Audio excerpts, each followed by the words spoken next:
Assalamualaikum dan kembali kita bertemu dalam Sembang-Sembang SB Minggu Sama Digital untuk hari yang terakhir dan juga sesi yang terakhir bersama anda yang setia bersama kami sepanjang minggu. Seminggu kita bersama berkongsi isu yang pelbagai dan sesi sembang yang terakhir ini kita akan bawakan kepada anda urus harta ketika masa hidup. Satu pilihan ataupun keperluan.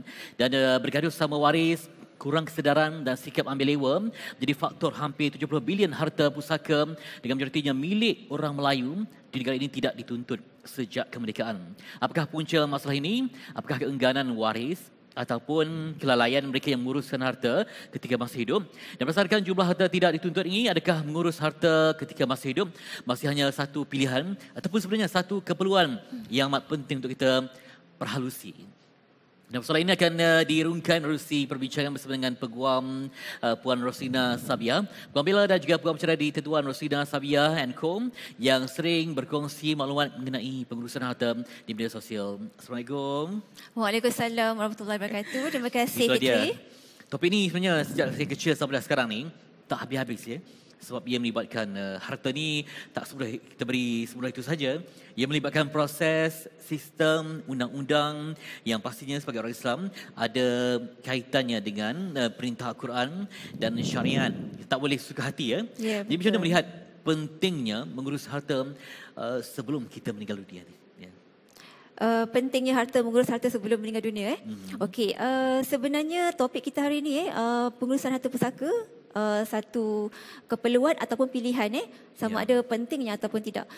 Sebelum kita terangkan tentang pentingnya mengurus harta ataupun tidak, kita kena tahu dulu apa itu faraid. Sebabnya dia berkait dengan harta pusaka. Kalau kita tak tahu pasal faraid, macam mana kita nak mengurus pusaka? Okey, saya jelaskan dulu sedikit tentang definisi faraid lah Fitri. Okey, faraid ni sebenarnya dia adalah satu kaedah pembahagian harta pusaka mengikut hukum syarak. Dia telah ditetapkan. Maksudnya dalam Al-Quran, dia ada dalam dah ditetapkan di dalam Al-Quran, di dalam surah An-Nisa ayat 11, 12 dan 176.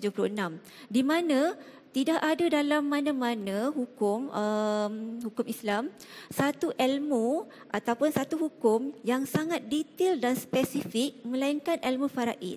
Dekat dalam ketetapan dalam Al-Quran tu pembahagian ilmu faraid tu didetailkan secara jelas berapa bahagian, siapa waris yang perlu dapat.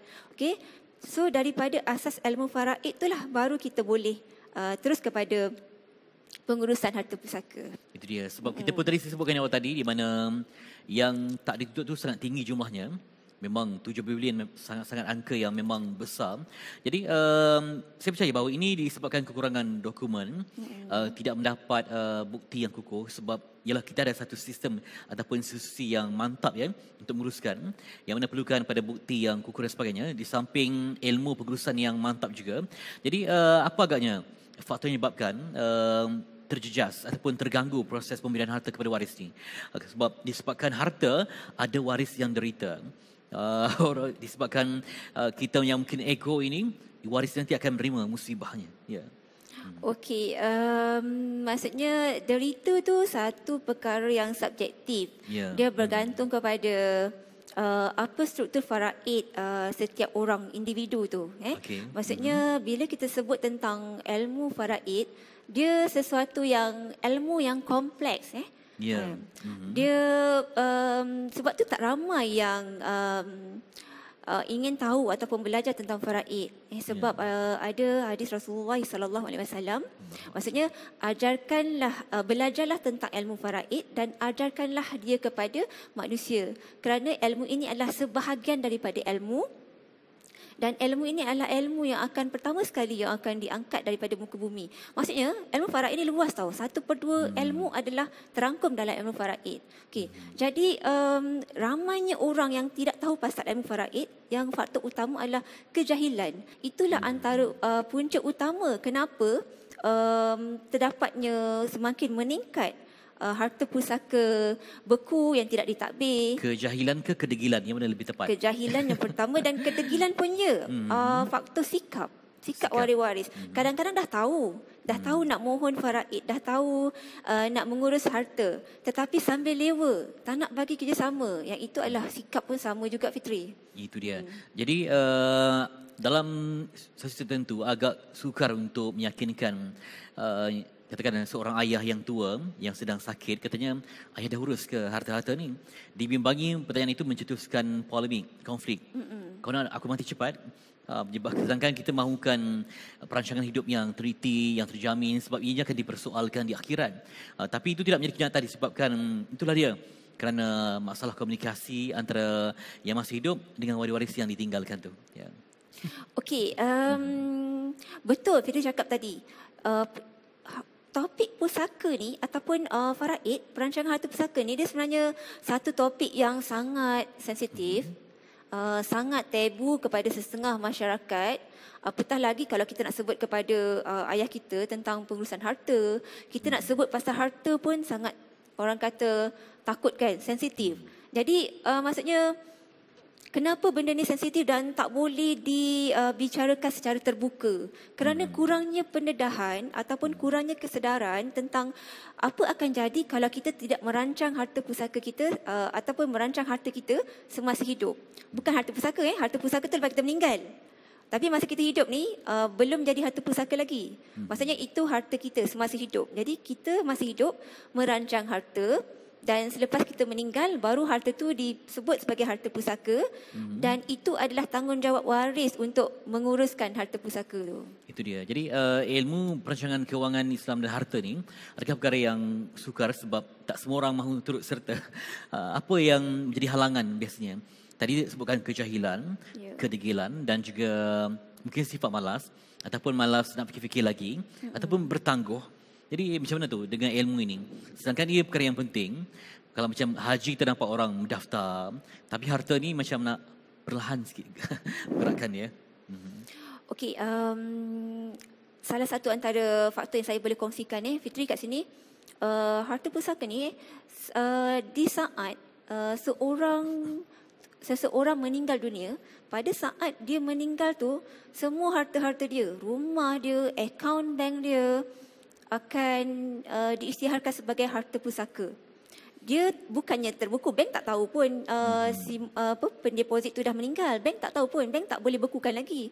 Kalau contohnya suami meninggal, isteri ada PIN number suami, dia masih boleh keluarkan duit tu daripada akaun bank, betul tak? Tapi apa kesan dia bila harta pusaka tu, seseorang telah meninggal dan sesuatu harta tu telah menjadi harta pusaka, dan kita menggunakan harta pusaka tu sebelum sempat ditadbir dan diuruskan mengikut faraid, bermakna kita telah termakan, ditakuti kita termakan harta batil. Maksudnya harta yang mungkin kita tak sedar, kita mungkin dah terambil hak orang lain tanpa kita sedar. Sebab tu pentingnya kita kena tahu urus pusaka. Dan salah satu lagi yang saya mungkin boleh kongsikan di sini, Fitri, dekat Malaysia ni nak menguruskan pusaka dia bukannya satu tempat saja tahu. Contohnya saya boleh kongsikan, urus pusaka ni ada yang kena mohon di Amanah Raya, Amanah Raya Berhad, ada yang kena mohon di unit pusaka kecil, ada yang kena mohon di Mahkamah Tinggi Sivil. Berapa ramai antara kita, masyarakat kita yang tahu kalau berlaku kematian kepada ahli waris kita, ahli keluarga kita, ke mana satu yang kita nak pergi ni, ke mana tempat yang kita nak pergi. Jadi itu pun antara faktor kenapa urusan pusaka ni lambat diuruskan. Bukan sahaja isu dokumen, kadang-kadang faktor birokrasi, tak tahu nak mohon di mana. Jadi adakah kekangan dari segi kecekapan komunikasi dengan pihak yang ialah institusi ni yang tidak membantu sangat, memerlukan waris dah dapat ada yang baru meninggal, emosi tidak stabil, tiba dibebankan pula dengan proses yang sukar ini, menyebabkan terbantu usaha untuk menuntut hak itu. Maksudnya kecekapan dengan dengan pihak-pihak yang ada ni, pihak-pihak tu.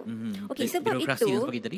sebab itu dalam Malaysia bila kita sebut tentang pengurusan harta pusaka, kita tak bebankan kepada individu itu sahaja. Sebenarnya benda ni adalah satu isu yang sejagat, satu isu yang sangat dekat walaupun dia isu yang sangat jarang dibicarakan sebab kita lebih menumpukan isu pelaburan, kewangan, simpanan, nak mencari kekayaan, mengumpulkan harta, tapi kita selalu kita selalu bukan double standard lah, kita macam mengenepikan ataupun bab pusaka ni kita ambil remeh, yang terakhir sekali untuk kita fikir. Sebab kita fikir dapat duit kita nak pakai masa kita hidup. Takkanlah kita dah penat-penat cari duit, tiba-tiba kita nak buatkan harta tu nak ditinggalkan kan.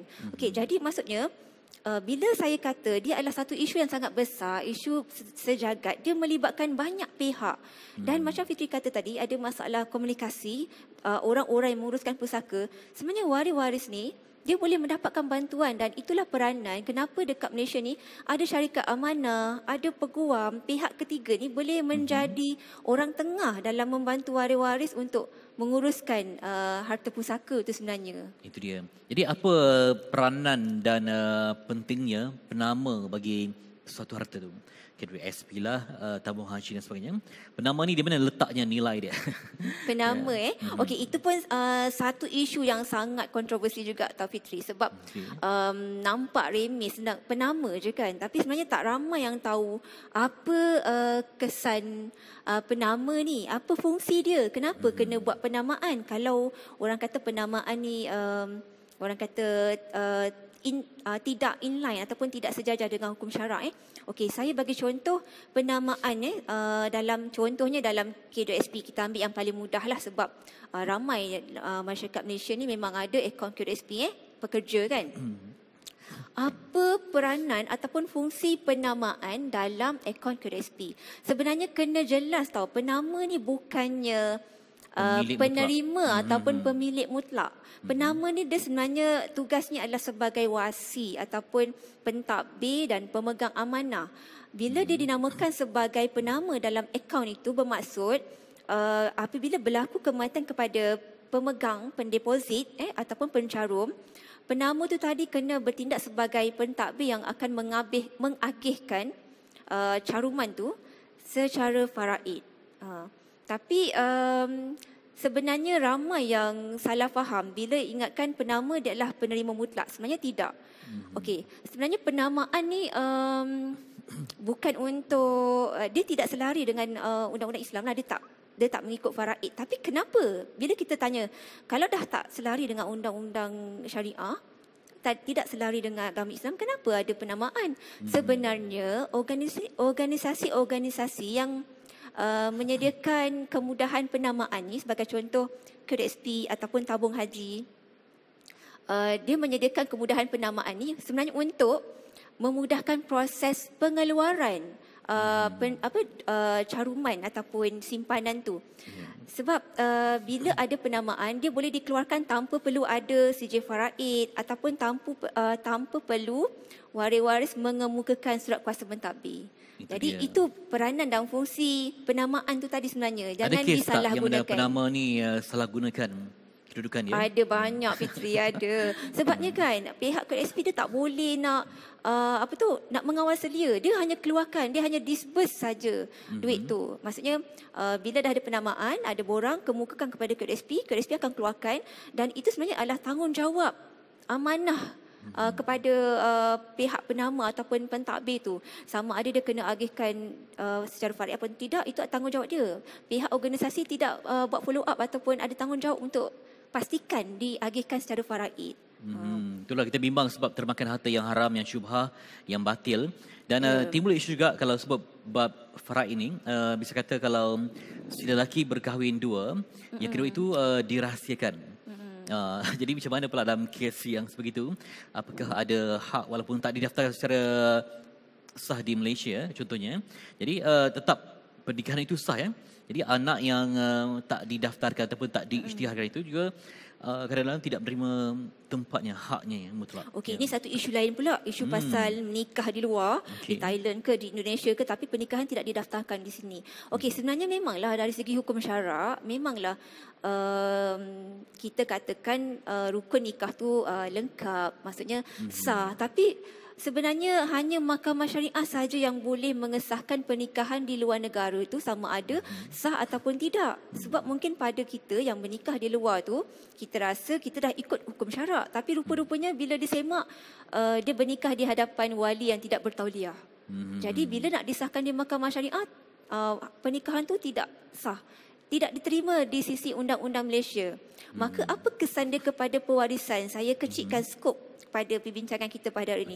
Maksudnya apabila pernikahan dia tu tidak diiktiraf di sisi undang-undang Malaysia, maksudnya dia ada efek yang sangat besar dengan pewarisan. Sebab tu jangan simply yang ada niat nak kahwin di luar negara tu memang senang, Fitri. Sekarang ni ada banyak orang kata package yang menarik kan. Tapi kesan dia, kesian dekat isteri dan anak-anak tu.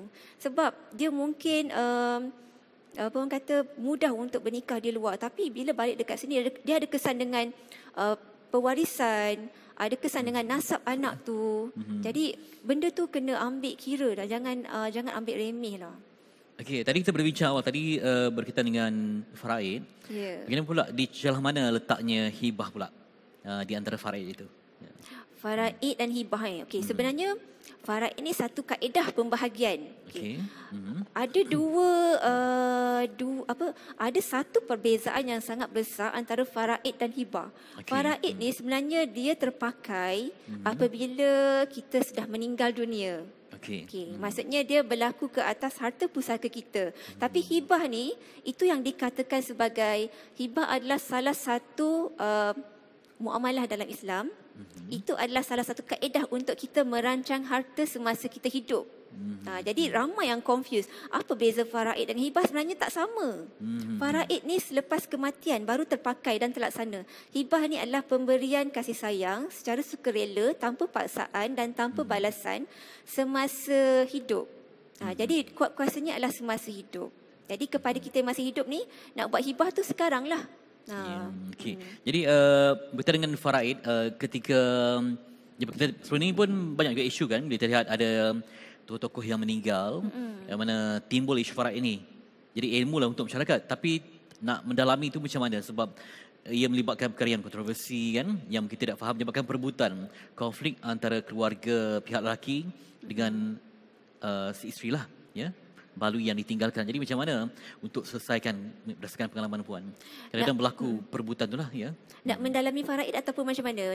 Faraid, ya. Nak mendalami faraid. Okey, bila saya sebut faraid ni sebenarnya adalah satu ilmu yang sangat complicated dan kompleks. Ramai yang takut nak belajar faraid. Tapi sebenarnya Fitri, kena ingat, dan saya suka nak kongsikan pada hari ini, sebenarnya tak semestinya kita kena tahu faraid yang in advance, yang jauh. Maksudnya yang adik-beradik seibu, adik-beradik sebapa, berapa bahagian, yang maksudnya adik-beradik seibu sebapa, adik-beradik yang seibu ada berapa bahagian. Kita memang tak terhafal. Tapi yang paling penting, setiap orang saya seru pada hari ini, individu kena tahu sekurang-kurangnya, at least kena tahu faraid diri dia sendiri. Kalau katakanlah contoh, kalau saya meninggal hari ini, siapa waris-waris faraid saya? Itu paling basic. Sebabnya kalau kita tak tahu hak faraid kita, macam mana kita nak mempertahankan hak kita? Macam isteri, sama juga macam isu isteri tu. Kalau isteri tu tak tahu berapa bahagian dia daripada harta pusaka suami dia, macam mana dia nak mempertahankan bahagian yang dia akan dapat daripada bahagian faraid tu? Contohnya. Kena betul-betul berkongsi, ya. Dan bersama kena upgrade juga ilmu faraid ni, ya. Ya, isteri kena cakna tau, kena sentiasa upgrade ilmu, kena tambahkan pengalaman, bukan saja tentang faraid, tapi walaupun suami dia masih hidup, dan dia terutamanya isteri yang suri rumah, dia kena ambil tahu prosedur pengurusan pusaka, nak mohon dekat mana, jenis-jenis harta yang ditinggalkan. Dan sebab tu Fitri, pentingnya terutama para suami lah, membuat perancangan harta sama ada melalui hibah ataupun melalui wasiat. Banyak lagi cara-cara untuk merancang harta. Okey, jadi nampaknya benda ni bukan perkara yang remeh sebab ia melibatkan harta benda, melibatkan halal haram dalam kehidupan ya. Sebab dia dah terima harta tu, ada benda yang akan dihisap. Jadi mungkin masa yang agak terhad ini, saya juga ingin bertanya, bagi kes yang tidak selesai ya, apakah ada jalan keluar? Sebab kes yang bertangguh mungkin makan tahun ya, libatkan adik-beradik yang ramai. Jadi ini tak setuju, ini selagi tak setuju itu tak ada keputusan yang total. Apa sinar kepada kes-kes yang begitu gelap ini dalam kes Faraid ini? Ya. Okey, tak ada masalah yang tak ada jalan keluar, Fitri. Mesti ada solution. Bagi waris-waris yang dah tak tahu cara macam mana nak uruskan pusaka, waris-waris berebut, tak ada persetujuan ataupun permuafakatan, lantiklah orang ketiga ataupun orang tengah untuk membantu, maksudnya pihak yang pakar. Okey, kita ada syarikat amanah banyak dalam Malaysia ni. Kita juga ada peguam. Maksudnya okey, kalau tentang peguam antara isu yang sangat masyarakat skeptik dengan peguam adalah dari segi kos.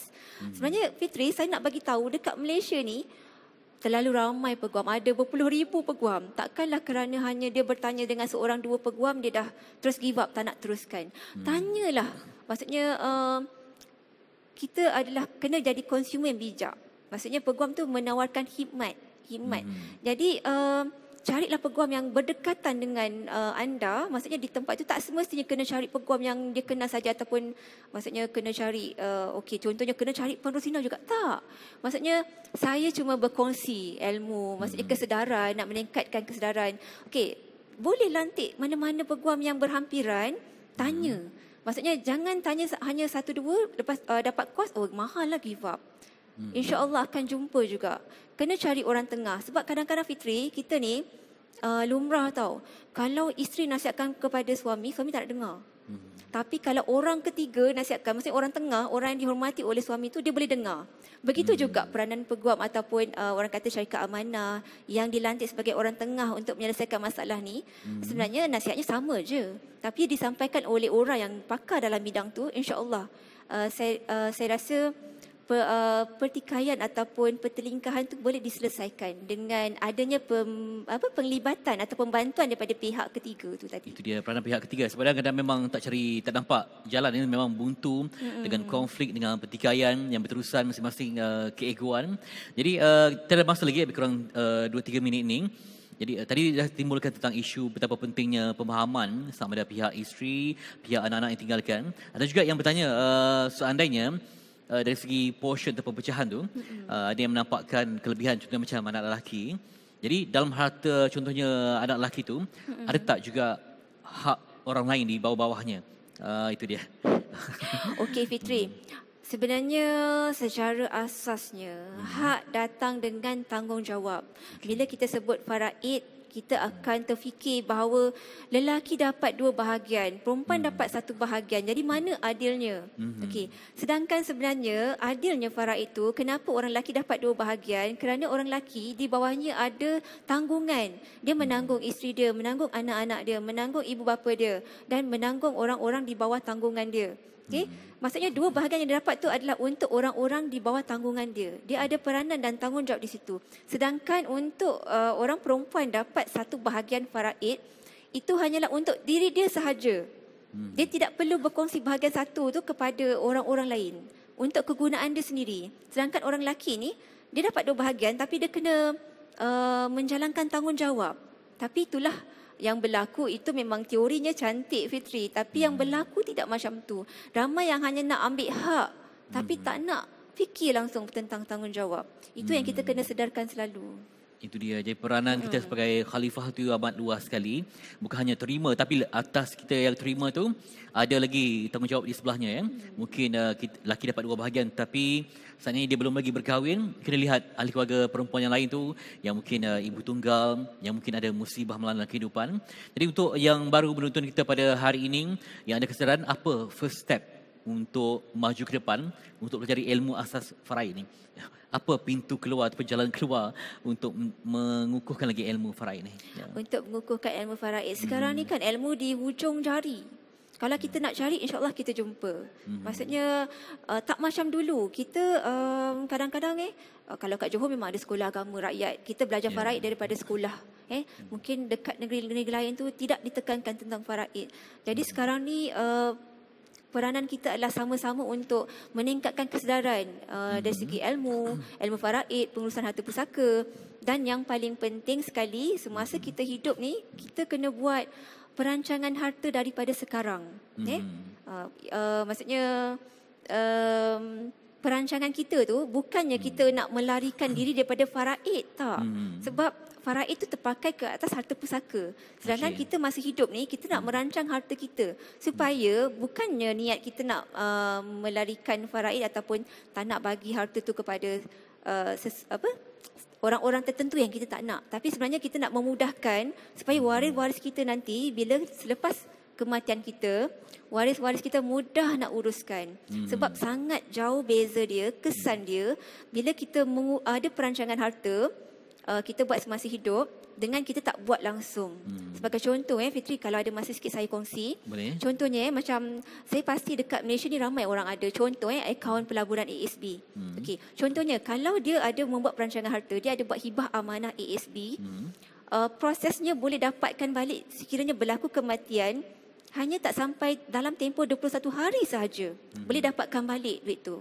Maksudnya sekiranya suami buat hibah amanah kepada isteri, berlaku kematian kepada suami, isteri tu boleh mohon dekat ASB isi borang yang tertentu sebab suami dah buat hibah amanah semasa dia hidup dan duit tu dapat dalam tempoh 21 hari.